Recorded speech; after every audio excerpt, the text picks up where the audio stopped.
श्रीमद्भागवत गीता यथारूप अध्याय 15 पुरुषोत्तम योग।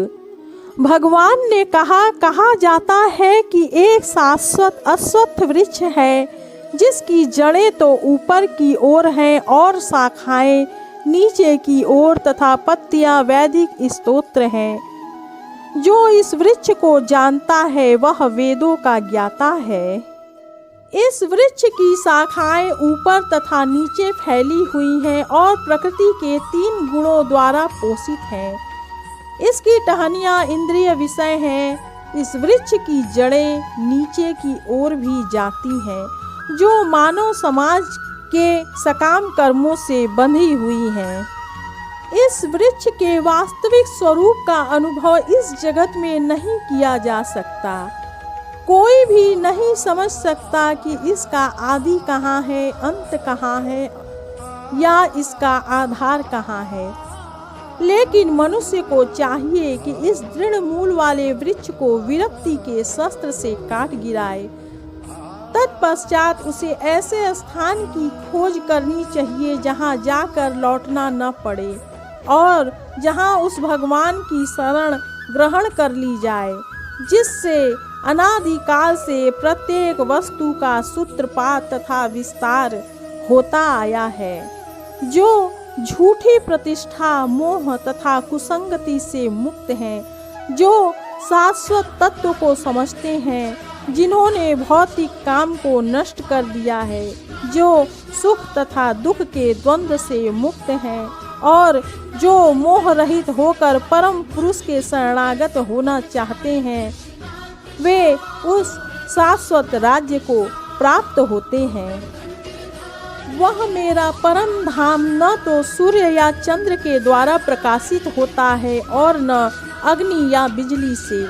जो लोग वहां पहुंच जाते हैं वे इस भौतिक जगत में फिर से लौटकर नहीं आते। इस बद्ध जगत में सारे जीव मेरे शाश्वत अंश है।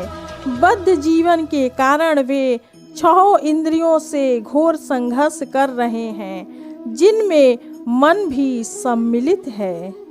इस संसार में जीव अपनी देहात्म बुद्धि को एक शरीर से दूसरे में उसी तरह ले जाता है जिस प्रकार वायु सुगंधि को ले जाता है। इस प्रकार वह एक शरीर धारण करता है और फिर इसे त्याग कर दूसरा शरीर धारण करता है। इस प्रकार दूसरा स्थूल शरीर धारण करके जीव विशेष प्रकार का कान, आँख, जीभ, नाक तथा स्पर्श इंद्रिय अर्थात त्वचा प्राप्त करता है जो मन के चारों ओर संकुचित है। इस प्रकार वह इंद्रिय विषयों के एक विशिष्ट समुच्चय का भोग करता है। मूर्ख न तो समझ पाते हैं कि जीव किस प्रकार अपना शरीर त्याग सकता है, न ही वे यह समझ पाते हैं कि प्रकृति के गुणों के अधीन वह किस तरह के शरीर का भोग करता है। लेकिन जिसकी आंखें ज्ञान में प्रशिक्षित हैं वह यह सब देख सकता है। आत्म साक्षात्कार को प्राप्त प्रयत्नशील योगी जन यह सब स्पष्ट रूप से देख सकते हैं। लेकिन जिनके मन विकसित नहीं है और जो आत्म साक्षात्कार को प्राप्त नहीं है वे प्रयत्न करके भी यह नहीं देख पाते कि क्या हो रहा है। सूर्य का तेज जो सारे विश्व के अंधकार को दूर करता है मुझसे ही निकलता है। चंद्रमा तथा अग्नि के तेज भी मुझसे उत्पन्न होते हैं। मैं प्रत्येक लोक में प्रवेश करता हूँ और मेरी शक्ति से सारे लोक अपनी कक्षा में स्थित रहते हैं। मैं चंद्रमा बनकर समस्त वनस्पतियों को जीवन रस प्रदान करता हूँ। मैं समस्त जीवों के शरीर में पाचन अग्नि वैश्वानर हूँ और मैं श्वास प्रश्वास अर्थात प्राणवायु में रहकर 4 प्रकार के अन्नों को पचाता हूँ। मैं प्रत्येक जीव के हृदय में आसीन हूँ और मुझसे ही स्मृति, ज्ञान तथा विस्मृति होती है। मैं ही वेदों के द्वारा जानने योग्य हूँ। निस्संदेह मैं वेदांत का संकलन करता तथा समस्त वेदों का जानने वाला हूँ।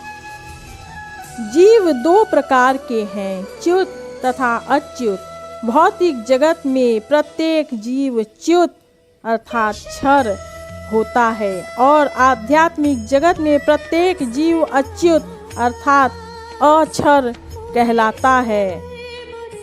इन दोनों के अतिरिक्त एक परम पुरुष परमात्मा है जो साक्षात अविनाशी भगवान है और जो तीनों लोकों में प्रवेश करके उनका पालन कर रहा है। चूँकि मैं क्षर तथा अक्षर दोनों के परे हूँ और चूँकि मैं सर्वश्रेष्ठ हूँ, अतएव मैं इस जगत में तथा वेदों में परम पुरुष के रूप में विख्यात हूँ। जो कोई भी मुझे संशय रहित होकर पुरुषोत्तम भगवान के रूप में जानता है, वह सब कुछ जानने वाला है। अतएव हे भरत पुत्र, वह व्यक्ति मेरी पूर्ण भक्ति में रत होता है।